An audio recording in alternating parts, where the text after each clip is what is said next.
Center. He is a associate professor in Department of Civil Engineering, PDA College of Kalaburgi, Karnataka. He did his BE ME in and then PhD in highway engineering.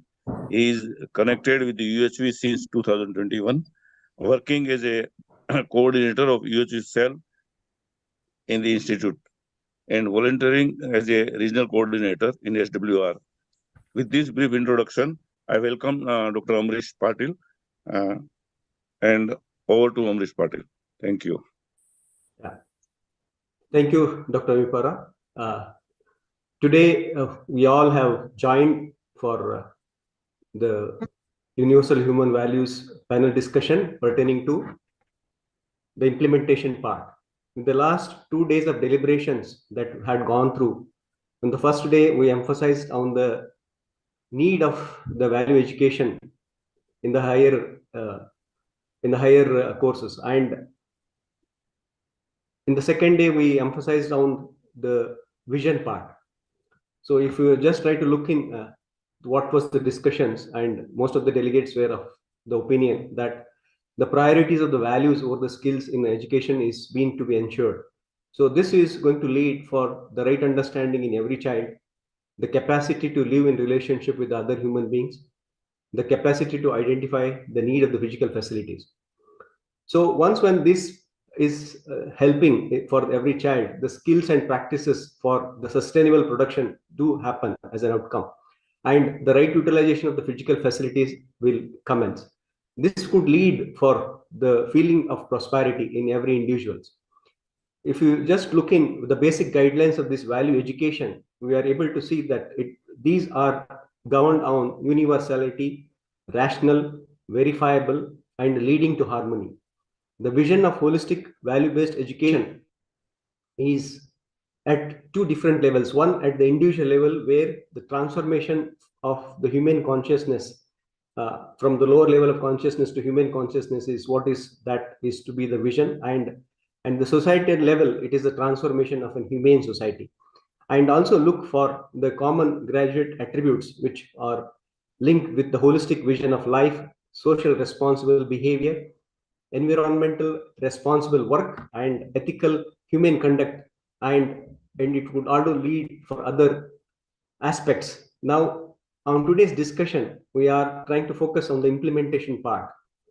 So if we are trying to look at the implementation level of the value education, we are able to see that there has to be a program at an individual level. The individual level to understand the harmony for the living part. And because an individual is going to live at 4 different levels, at his own, at the individual level, at the family level, society level, and at the level of the nature and existence. One, he is able to understand the harmony, and this harmony, the understanding of the harmony is only with those 3 steps which have been there to understand. One is the self-exploration part. Every individual need to put this implementation in the form of verifying all those proposals that are being put up in this content with their own right, that is what is with the natural acceptance.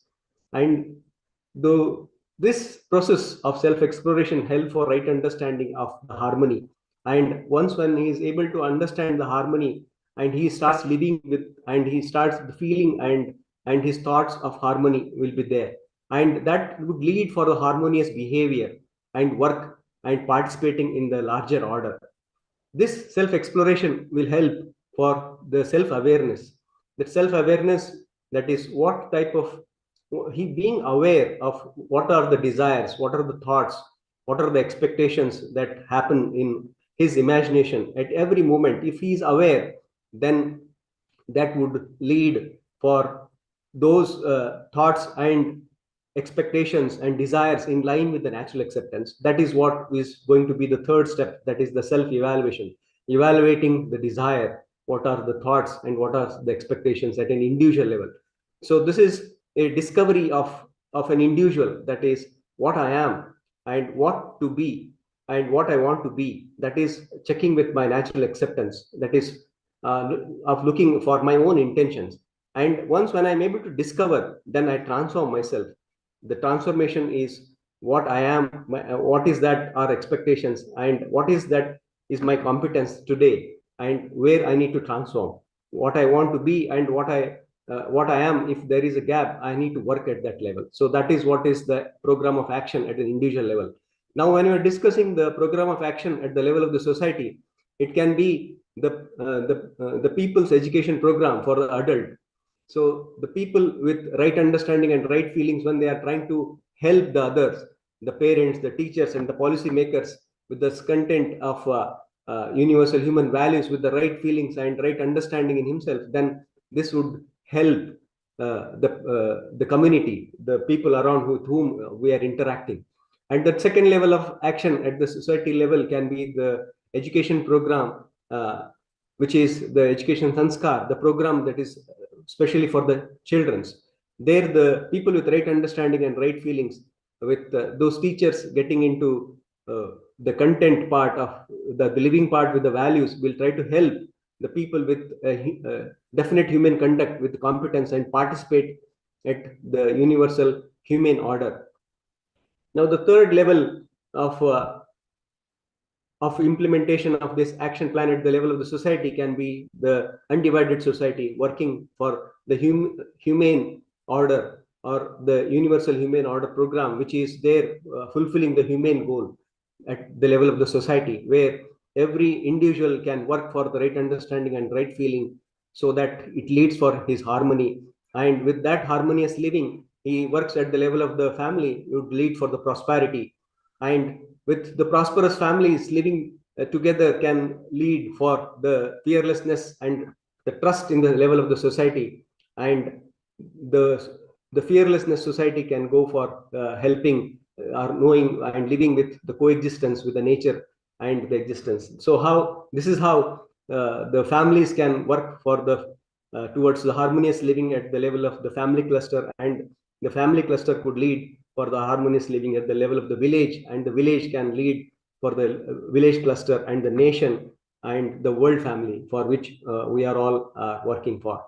And if at all, if the time frame that is what is required to look at the program of action at the level of the society, if at all if we are going with the people's education program, we are able to see that it could require around 100 years to reach for 1000 crores people. And if at all if we are trying to implement at the level of the education sanskar, that is where we are all focusing upon trying to help the children of the next generation that is coming for the living part at the different levels. So it would require around 50 to 75 years. And if at all if you are working at the level of the society for the humane goals, it would go for 25 to 50 years of time period. So the transformation that is there with respect to the education, if at all if we are seeing, it can be at three different steps. That the first step, where we are all trying to work right now at the present level, is including this universal human values content in the present curriculum. That can be the focus. And there, every stakeholders can explore and try to understand the harmony, that is understanding at different levels of our own education system, that is research and extension, and at the level of the education where we are all focusing. That can be at the first level, that is the value education. The second step can be the integrating the human values across all subjects. So now, once when the teachers and the policymakers and the students are able to understand the value education, then the entire value based so now the education becomes value based education. Then all subjects can be related with values. And at the third step, the value based living can be the outcome of the harmonious living. That is, once when every individual is able to understand the harmony and he start living with that harmony, that will be focused or looked at as value based living part. So this can be the three steps of transformation due to the education, where we are all in this education, we are blessed with, because we are all there in this education field.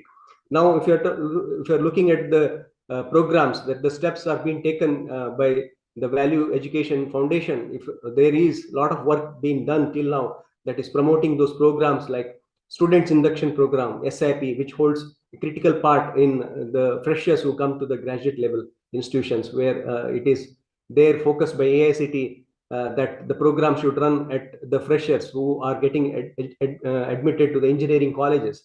And there is a lot of emphasis on the faculty induction program, that is where once when a teacher gets into his profession of teaching, he should be able to get himself this flavor of the content of values, so that he can help the purpose with what he is joining the profession. The universal human values can be at full semester course stated to be as UHV 2. That is also been brought up by AICT, and most of the universities are already in our country has implemented this course as UHV 2, a 1 credit course, or a 3 credits course right now in a full semester course. And a minor degree is also there, has already been floated by some of the universities. And there are other programs like faculty management and leadership development programs. And in addition to the AICT, is also looking for setting up the nodal centers across the country. And the UGC has also taken a lead in this. And a lot of work is related to the translating of the UHV content to the regional language is also being done. So this is what is the flair, that a lot of work is being done, working towards the manual, teacher's manual, workbooks, and the books. And there's a lot of extension work, like that is where you can see in this picture that Madhya Pradesh school have brought in the content at the level of high school level from 9 to 12 standard. And in the extension part, the work related to the programs being conducted at the jails are being also being tried, and very good results are being obtained, where the jail inmates have got transformed themselves. So to sum up, it is the program of action at the individual level and at the level of the society, and the humane steps at education. Humane education steps can be value education, value-based education, and value-based living. So with this, I welcome and introduce moderator of today's panel discussion, Mr. Mahesh S. Kore. He is working as assistant professor at the Department of Civil Engineering at Pune Vidyarthi Graha College of Engineering and Technology, Pune. And he has done his MTech in structural dynamics and engineering, earthquake engineering. And he has an experience of 17 years and involved in human values related activities since 2001. So I welcome once again Mahesh Kore Bhaiya and Mahesh Kore sir, and ask him, request him to take over the proceedings henceforth. Thank you. Yes. Thank you, Dr. Amrish, for you can say introducing me. Now today we will start with the implementation panel discussion, and for that we have the panels with us. We have very renowned resource person of UHV, that is Dr. Ila Dedia. She is director of Envisionum Foundation Section 8 company, that is in Mumbai. She is PhD textiles and fashion technology, and she has been involved in UHV activities since July 2020. Okay, we have another I can say panel, I can say here, Dr. Sunil Kumar N. He is BTech, MTech and PhD from IISc Bangalore in civil engineering. Presently, he is professor and head of the Department of Civil Engineering at Cochin University. He is associated with UHV in from June 2020, and he is also well-known resource person of UHV. We have another resource person, Dr. Prashant Dagavane. He is professor and dean infrastructure, Department of Civil Engineering at College of Engineering, Nagpur. UHV volunteering along with the, I can say, family members, and all from, I can say, for longer duration, he has done UHV 3 also at IIT Kanpur. Welcome, Dr. Prashant. Thank you. And we have, I can say, another panel, Dr. Kumar Sambhav. He is associate professor and acting director at UP Institute of Design, Noida. He is BTech, MTech and PhD from IIT Kanpur in mechanical engineering, and he has been actively involved in value education activities on pro bono basis since 2001. So I welcome Dr. Kumar Sambhav also. Okay, now with this, we will start our discussion. Now, I would say, like we have seen that day one, the need is value education is needed, like it is there. We can see that also from various panel discussions. Later on, we yesterday saw the what is the vision for, I can say, implementation of value education in the higher education. Now, for implementation point of view, in education, there are faculties as well as management. So I will start with the, I can say, Dr. Ela. What do you see that? What is the role of faculty and management for this effective implementation of the value-based education? Can you please enlighten, Dr. Ela?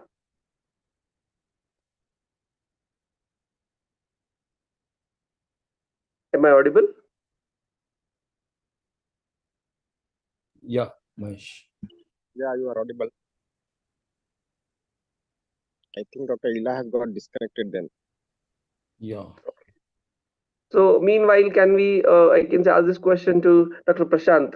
Could you please tell us, I can say, what is your view about role of faculty and management in effective implementation? Yeah, thank you, Mr. Mahesh.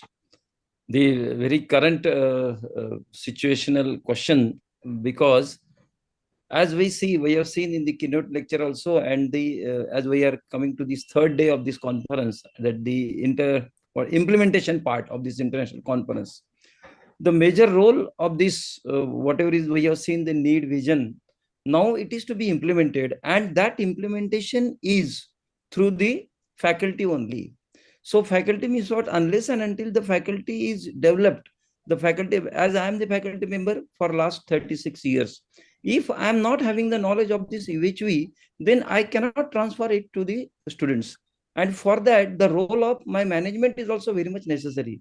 If I can convince the management, or the management, if through MDPs and LDPs, that is management development programs and leadership development programs, then the culture of this UHV can be throughout the country, even in India and also in abroad. So it must be there. If the teachers are well versed with this knowledge of UHV, then they can very well transfer this knowledge to the students. And ultimately, as discussed in the keynote session or by the Amresh Bhaiya also, so it is there, so that the goal of this human society, personal transformation, societal transformation, then the undivided society, that can be done through this. So in my view, the management must be there, or they must support with teachers for this human value education universally. So this is the take from my side. G. Thank you, Mr. Mahesh, for the nice question. Yeah. Yes, very well said by Dr. Prashant. Yes, the role of faculty as well as management is very important. Both should be, I can say, work together, and then only things would happen. Yeah. Now, I would like to listen from another, I can say, panelist for today's discussion, Dr. Sunil Kumar. He has already worked in region also. So, Dr. Sunil Kumar, what is your thought on this question? Yeah, thank you, Mr. Mahesh Gore. Greetings to all the panelists on day 3 of this conference. So we have felt the need for this holistic human value education, and now we have proposed the vision through the panel discussions, the deliberations yesterday. Now, in the implementation part, what I think is the most crucial part is the faculty. The faculty development is very important. Unless you are well acquainted with the proposals and you are verifying as well as validating the proposals, as we say, we cannot put this before the students. That's very important. Now, when this is to be implemented in the curriculum, the hierarchy is also play a very major role. Starting from the director or the principal or the vice chancellor, whoever is the head of the institution, from that to the maybe there may be board of studies, there may be this what you say academic council. So all these governing bodies of education, they have to be educated. So the role of the management is very important. So we have to, as Dr. Prashant said, we can conduct various programs for educating them. The flavor of this human values can be offered to them. The importance of implementing this to the students in their curriculum, what impact that is going to make to the students, this also need to be offered, need to be discussed with them. So everyone in the hierarchy can come to this understanding that human values are essential to guide the skills, as we discussed in the need part. And this implementation part, as we discussed, the training of the faculty, the training of the hierarchical people, they are very important. That is my take on this in the initial stage. Over to Dr. Mahesh Kore. Yes, thank you, Dr. Sunil Kumar. You well said that yes, hierarchy has to be taken because that supports the faculty, those who want to really implement, and for that training is needed, and for that the management will help. Thank you so much for your input. Now we have another, I can say, resource person today as a panelist. From longer time, he has been worked with this content. So I would like to listen from Dr. Kumar Sambhav. What is your thought on this? I can see how the faculty and management will help to effective implementation of this value-based education. Yes, Dr. Kumar Sambhav. Thank you, Mr. Mahesh. So as we can see, and we're discussing yesterday also, that this is a process of transformation. Value education is process of transformation essentially. And through personal transformation, we are able to transform other members of the society and their societal transformation. Now, if we make this as a goal in the institution that we have to transform our students, so they will look upon us as a faculty or as a part of management or as leaders of education system. And that's why development of the people who are in the leading roles in the management, their development is quite essential because the students look upon us. Whatever is being taught in the courses, if that is also visible in the conduct of the management and faculty and the leaders, then only it can be effective. It is not a course of information transfer that we are just giving some inputs to be learned by rote and written in the examination.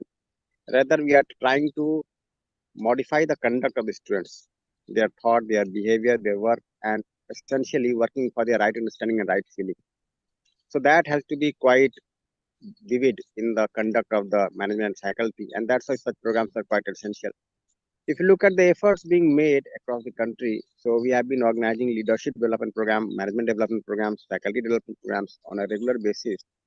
And that is because unless they are developed, they will not be able to effectively transfer the content to the students. And the students are again going to be leaders tomorrow. They are going to be in the management. They are going to be policymakers. If they can see very clearly that yes, our own management and faculty were role models for us, then they will also try to become role models. Otherwise, for them, it will become only a kind of bookish knowledge. And that is something to be avoided. And generation by generation, we have to enrich the process, isn't it? So we started by developing the faculty first of all, because once the faculty are developed, then they can effectively teach the students. We also made a policy that will not be directly conducting the workshop for the students because it is the role of faculty and management to take care of that. So through that, we are trying to effectively implement the course across the institutions. And we have been able to see that, yes, it has been quite effective also. Now, when we see the UHV team, it is largely comprising of the faculty members. So this kind of transformation is also possible. It is doable within a very short span of time. Faculty who are getting oriented to the inputs are also becoming resource persons. They are taking care of the management activities in the institute. Let me say that there are some direct impacts where we can see the faculty and management playing a direct role. And there are some indirect impacts also in other activities and responsibility of the institutions also. These faculty and management persons are playing a very active role and towards ensuring the harmony in the institution, towards ensuring the quality education in the institution. So that is quite essential and I think it is doable also. Yes. Thank you, Dr. Kumar Sambhav. Your inputs are really valuable because you have taken very important point of role model. Definitely the students will look after the, I can say, the role model, the teachers and the management people, and they will help students to work on it. Definitely that would be a very nice input. Now I will just move ahead with this, I can say, first question that we got, that role of faculty and management is important. Now we can see that there must be some experiences, or the, I can say, you must have some views while implementation of this holistic value-based education, and our panel have quite experienced. So I will start with Dr. Prashant. Could you please enlighten with your views or experiences that you have, I can say, shared till today? Yes, Dr. Prashant. Yeah, thanks, Mr. Mahesh. Again, it is very relevant and useful question nowadays. So how to implement? So with the experience of my this, again, I'm repeating 36 years, what I can see with this value-based education, and unless and until I am following it for myself.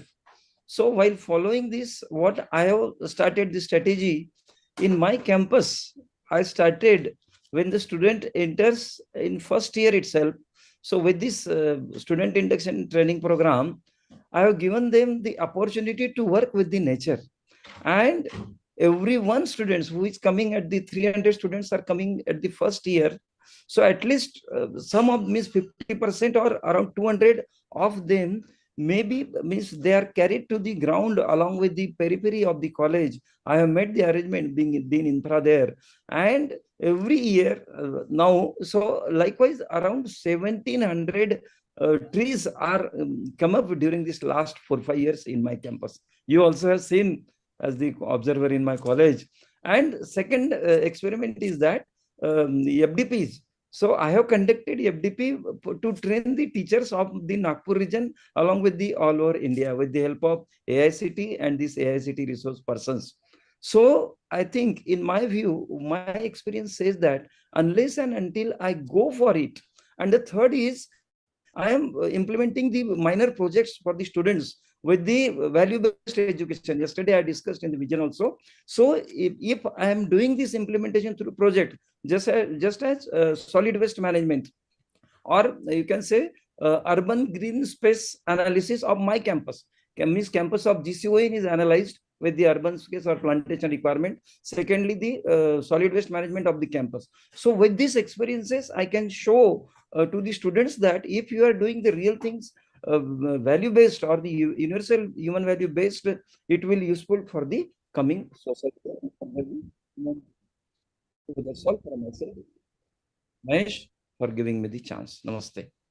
Thanks. Yes. Thank you, Dr. Prashant, for your inputs, your valuable experiences that you have already taken in your, I can say, some experiments point of view with students as well as for the campus as well. Thank you. Now, I would like to listen from another senior resource person, Dr. Ela.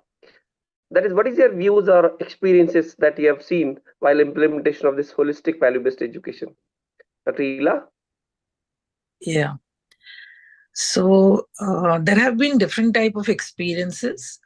To begin with, in the implementation stage, I find challenges because if I discuss my experiences with faculty, faculty already have their degrees. They have, most of them are doctorates, MPhil, masters. So they feel that why do we need the values? So they say that we are already so senior and we are teaching students and we have our own children. And why is this value education required to us? We are very good people. So the story begins from there. But as they are exposed, they themselves realize it during the implementation. I mean, when we are conducting workshops and all that, that they are able to see that this is something that we have never discussed. And we wish we got this much earlier. I'm giving my own example. I had got this just about 6 months before my retirement. And I also went with the same feeling. But after having gone through it, I myself realized that I should have got this during my past 40 years of teaching. And I thought that I could have done a better job even in the process of teaching and even in family life. So same is the feeling with most.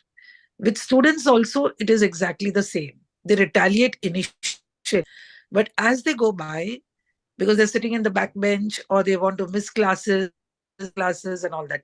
But gradually, this is what helps them in later on in their life. That's what they realize. So I think it is a very experiential learning process till one does not experience it and senses it for himself, I think it is very difficult to, explain it to somebody else, or to have that openness to acceptance. So I think self-learning and self-experience is most important in this. Very And I nice. feel the impact on the students is much more. So currently also I'm working with a lot of students in different institutions. Yes, very nice experience that you've shared, Dr. Ela. And I could see that even I also, I can say, see that most of the teachers or any like person who has reached some level, no, he do understand why it is needed for me. But we have seen it's needed. And implementation is, I can say, it is not taken unless you feel it is important. Thank you so much for your input. I can say now we'll move to this same question because Dr. Sunil Kumar is another panelist today with us. He has done various experiences in his region also. So I would like to listen his experiences while implementation of holistic value-based education. Yes, Dr. Sunil Kumar. Yeah, Mr. Mahesh Kore, that is very important. Institution and the regional level. Nice. So in the institution, if I say that the first thing is to help myself to understand the values and live by the values. That's what I have been doing. And while I am doing that, I try to help others also, that is my colleagues, my students. Now in the implementation level, directly in the curriculum, what I did is I helped my management to get convinced that the value education is needed. Now we have introduced that as a course in the SIP, as a 0-credit program, and in the second year as a 3-credit program. UHV 2 as a 3-credit program. That is there. But that is not enough. Now, to help the faculty members who are conducting this program, they would have attended these workshops for sure. But the self-exploration part, as we say, may be a little bit lacking in some of them. So what we do is every week we conduct this faculty meeting. Those who are conducting this program, the course to the students, we meet every week and we try to help to clarify the doubts. We try to help to listen to their sharing, what they have experienced in the classrooms, etc. And for the students also, we, as Dr. Prashant said, this sustainability programs, this is being offered as practicals, let's say. The socially relevant projects, this also is experimented. So a lot of things are there like that in the implementation side. Now, what is very important is whatever I see is that the teacher himself, the teacher has to be equipped every time. It is not just like any other subject. Other subject, we can just say a theory may be there. You can just preach that in the class.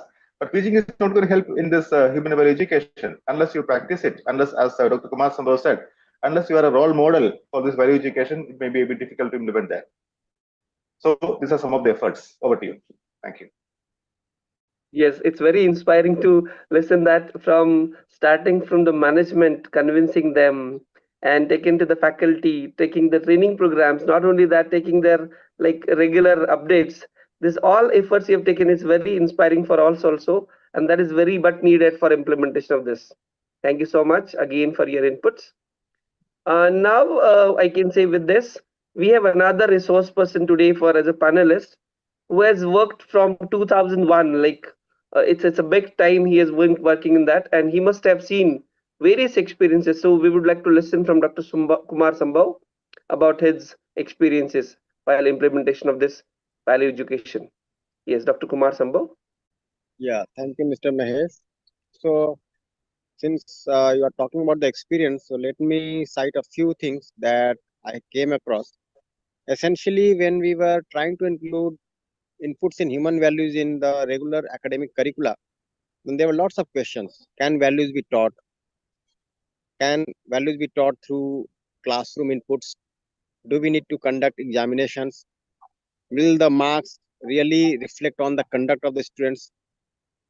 How can we say that the person who is getting higher marks is also leading a more valuable life? Such questions were there. Another set of questions was like, why to introduce human values in higher education? Why not from primary education? Because once the students have grown up to such a stage and they already have a preconditioned mind, then can we really mold them just by giving few lectures in a semester? And what if other courses are not in the same tune and they are giving some different inputs? will a single course help to facilitate this kind of transformation? So all those doubts were there. Now I can see over the past 20 years that these doubts have got dispelled. Now people are readily accepting inputs in human values. So I say that there is always some inertia. If you start something new in the system, there is an inertia, and it does take some time. Only that you have to have trust on the intention of the people. You have to evaluate them. You have to complement them in evaluating the whole program, experimenting with it, validating it, and then reaching some conclusion. So initially, when we conducted some workshop with the faculty, the management thought that only those faculty who have become a nuisance to the institution should be going to the workshop. If they transform, then we can think that yes, students can also transform. So this was one expectation from the management. Yeah. So, but we could see that in very short span of time, the faculty who were considered as a headache for the institution got transformed, and now they are leading the institutions. Now they are leading the nodal centers, taking up very responsible tasks. So this much of transformation is possible because we can see that the intention of every human being is pure. The potential is there in every person to understand, and the program is also very simple. It is self-exploration, and we all are into it. So this kind of process has to be enabled. So I'll say that whenever you go to start, now we are having a world one online conference, and I think many countries would be ready to start this kind of activity. So initially you will face some inertia, face some resistance from the top management also, right? And then gradually, if you are able to see the things clearly within yourself through your own exploration, you can complement them, you can help them, and gradually it will start showing its results also among the students, among the faculty, among the management. And now we can see that now when we conduct leadership development program, even the governor and people of such high ranks are coming for the workshops, and they are welcoming. Another issue is that nowadays we can see that the psychosomatic problems, the psychiatric problems are on the rise, and the universities and the government are looking for the right solution, a sustainable solution to these problems. So it is high time then we can propose this kind of uh, uh, program to the top management of the government and see how it can be effective. IRMA conducted a survey recently, and it came out that the course has been highly effective over the past 15 years in transforming the whole ecosystem of the institution.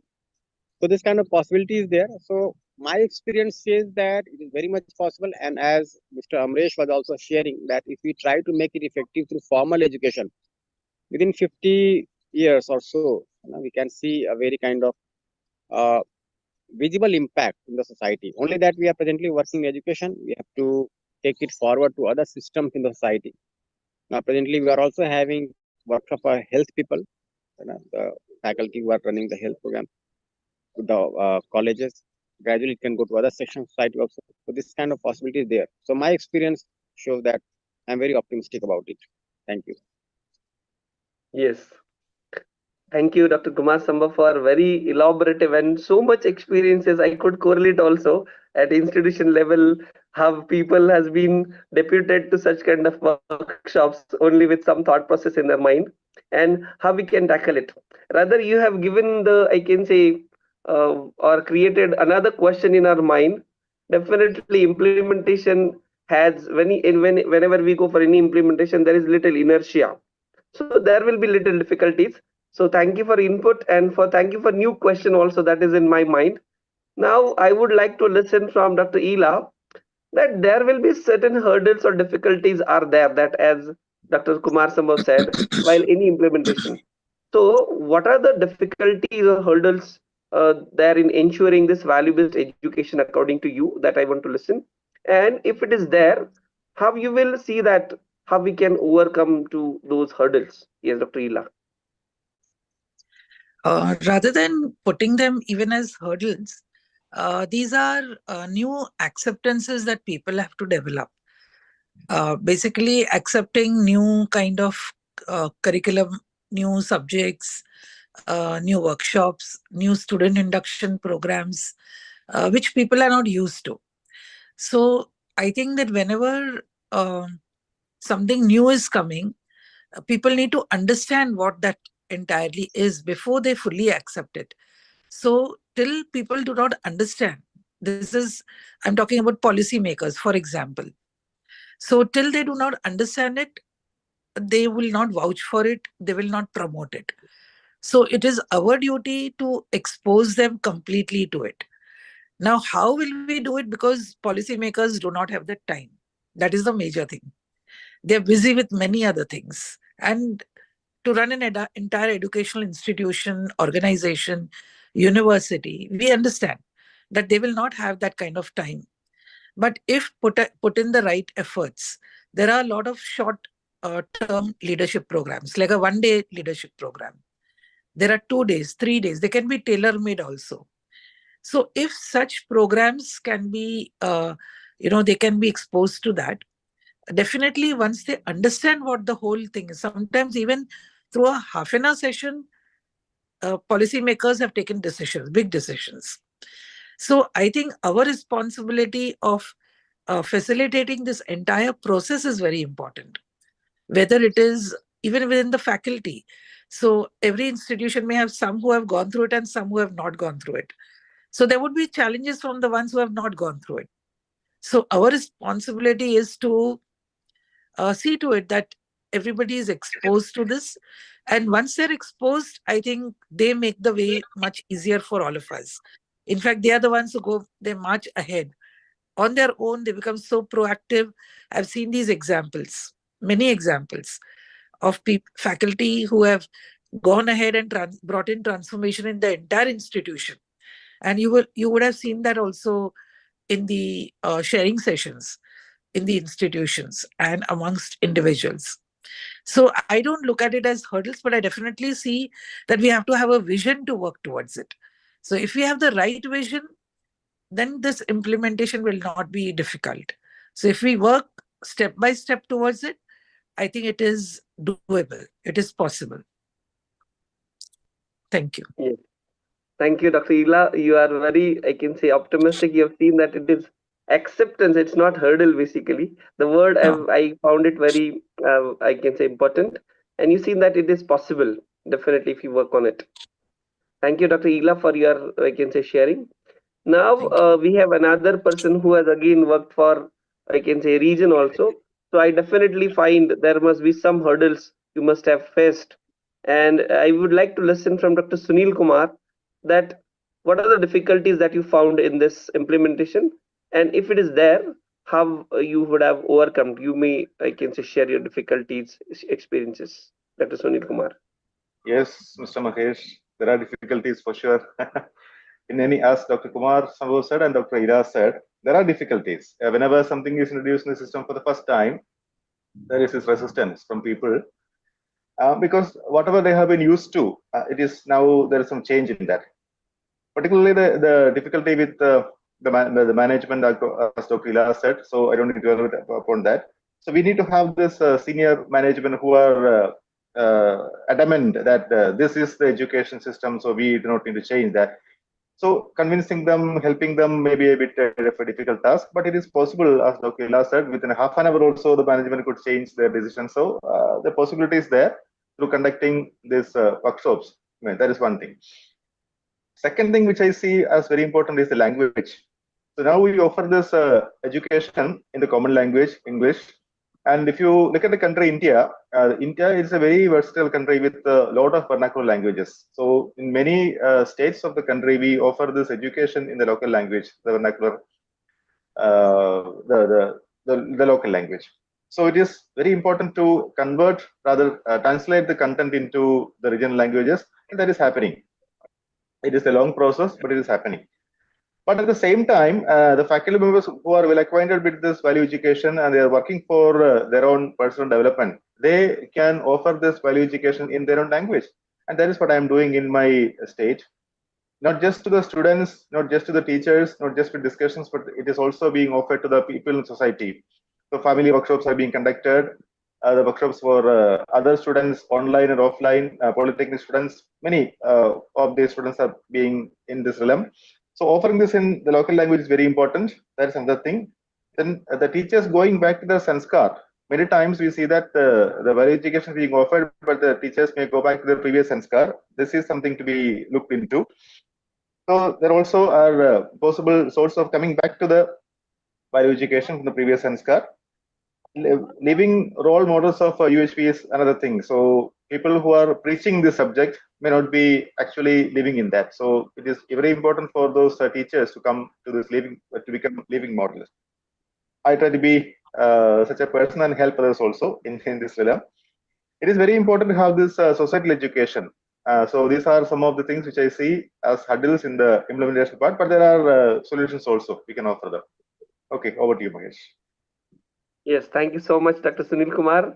Very important thing is about language that you have, I can say, talked about. Yes, it's very important for every person. If we go with their language, that would be helpful to us also. Very nice. Now, I would like to, I can say, listen for my next question from Dr. Prashant. That what do you see that can we extend this value education to the, I can say, school children, that is primary or secondary education? And if it is there, what would be the steps that we must take for the effective implementation at the school level? Yes, Dr. Prashant. Yeah, Mr. Mahesh, very nice. Means whatever the discussion we are carrying forward, it is in line with this, whatever the proposal kept in front of us by Amresh. And I can see that while implementing, now it is at the higher education level. And slowly it has been started by MP government at the higher secondary, that is 9 to 12th.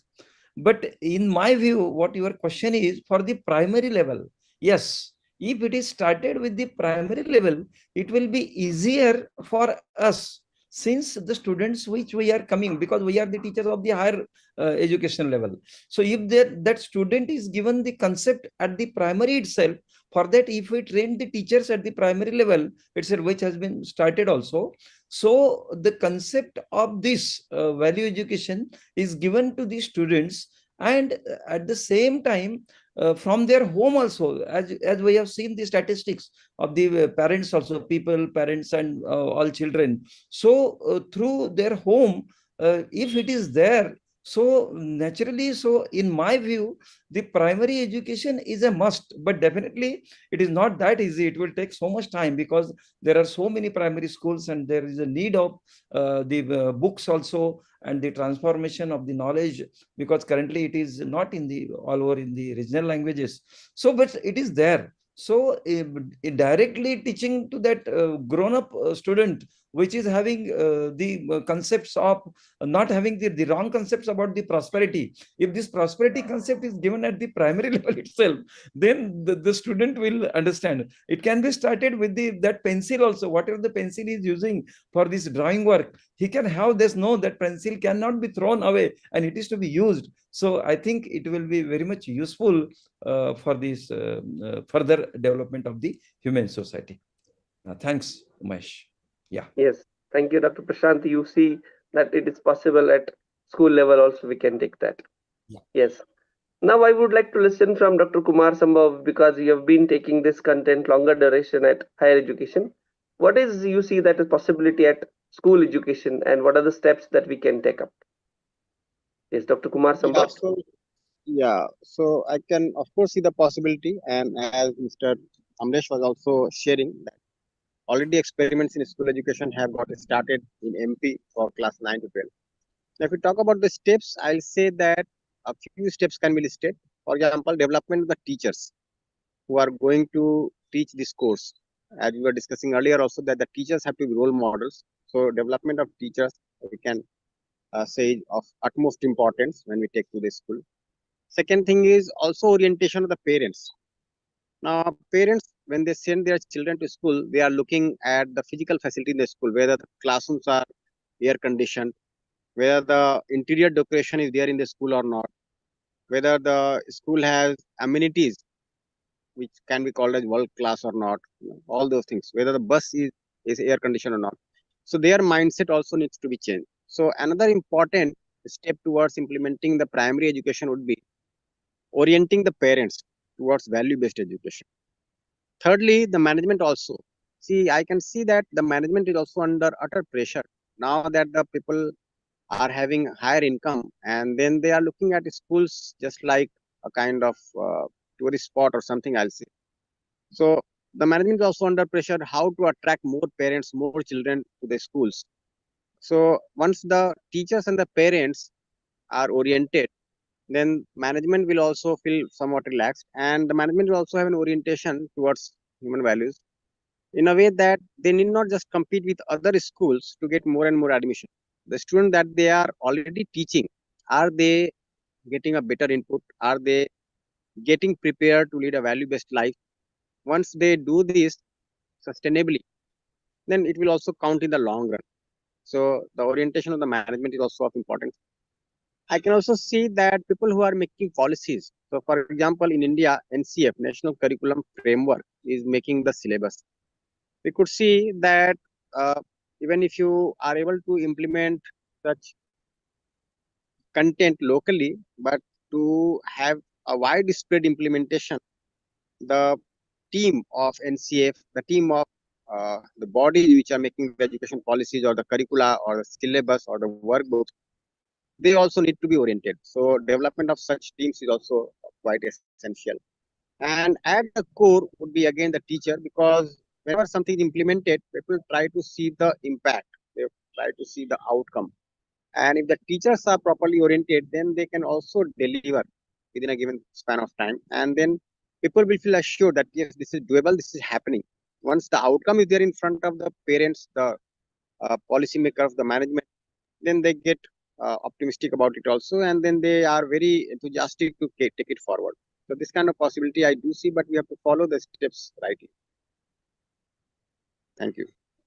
Yes, thank you so much, Dr. Kumar Sambhav, because you have taken very comprehensive from teachers training till parents, I can say requirement, like parents also orientation, then management and decision makers. All has to be taken for effective implementation of this. This is very important discussion that you are getting, you are, I can say, taking into this discussion. Thank you so much. Now we are having very less time with us. So now we would see that very smaller, I can say, inputs if you can give. I would like to listen from Dr. Ela. See, kindly please suggest how transition from value education to value-based education and from value-based education to value-based living can be ensured at every institution. So could you please, but very short because it's very less time with us. Yes, Dr. Ela. Yeah, so to begin with, we have the student induction programs and we have the 3 credit courses. So 1 course per semester can be introduced. That's a very, the minimal things that we can start with the students. But simultaneously, while we are having different projects and activities, we can also see how they are able to translate that in their living through the projects. So if that is also incorporated, it is possible, and that practice they will carry on in their life further also.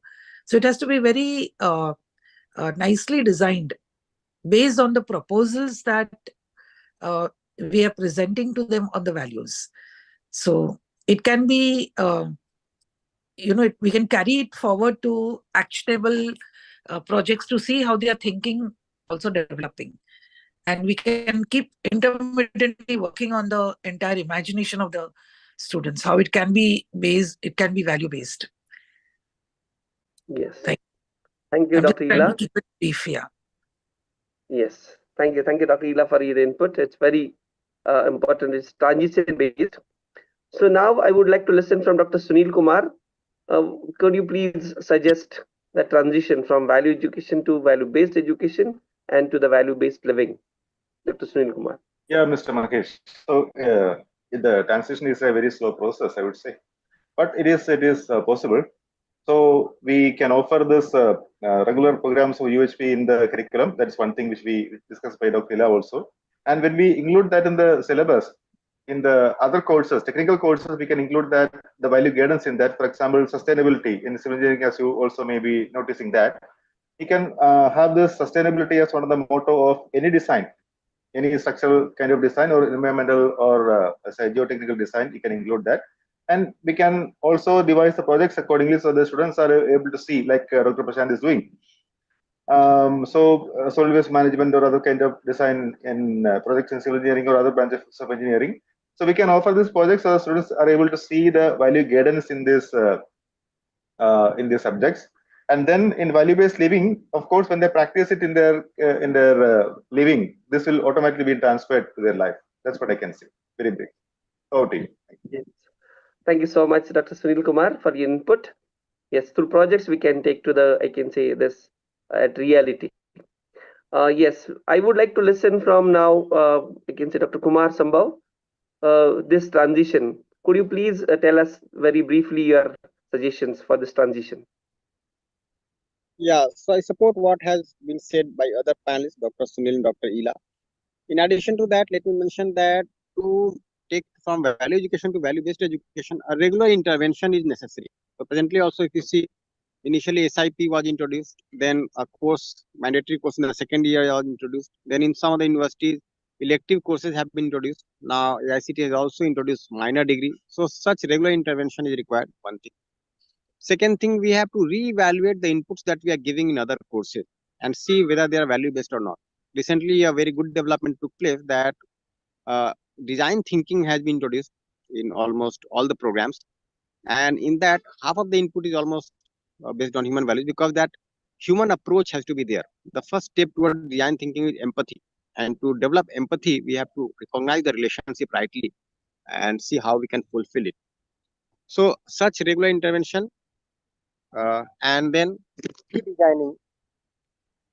redesigning the course inputs wherever we feel that it is not taking the students to the human goal, the fulfillment of human goal, then we have to rethink over it. And we have regular meetings of board of studies. We can reevaluate, give new inputs. Now that new technology is also coming, so new threats are also there, isn't it? So as we can introduce courses on environmental science, we can introduce courses on cyber security, and we are trying to add more and more technical inputs which are based on IT solutions in other courses. Similarly, we can introduce value-based solutions in other courses also. We can have projects in all the courses which associate the student to a value-based life. And to make it value-based living, I'll say that the management, the faculty, and the students have to live together. That kind of cohesive living is required. An ecosystem has to be built. If that is accomplished, then certainly the institution is going to be a kind of nodal center for the rest of the society, from where right understanding, right feeling will emanate, and the students who come out from there will become sources of right living in their own places. Thank you. Yes, thank you, Dr. Kumar Sambhav, for inputs like how we can take up this transition from value education to value-based living. Thank you so much. Now it's almost, we are towards the end, but I would like to see that if any panelists available today want to ask any question, you may raise your hand to ask the question. Yes.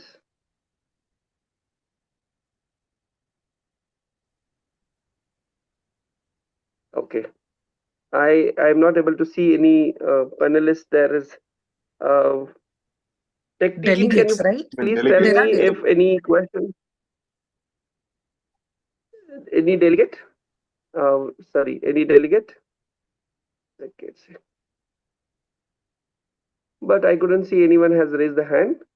Tech team, can you please tell anyone from I can say from YouTube viewers, anyone has any question, you could tell us.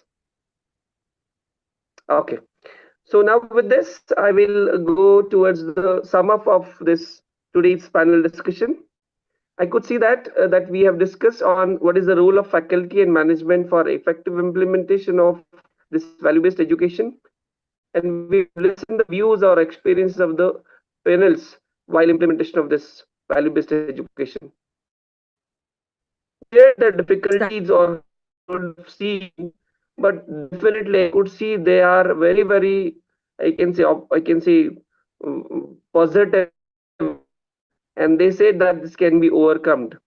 Not only that, they said that this higher education is possible, but we can take up to the primary or secondary education also. And with that, they have given various implementation steps that we taken, I can say, for this value-based education. Not only that, the resource person is very senior and very humble, they could give us how this value education can be transferred or transitioned from value education ultimately to at every level of the institution and society also. So thank you so much transition about this. Now I can say request the anchor to go further with the, I can say, this panel discussion. Yes.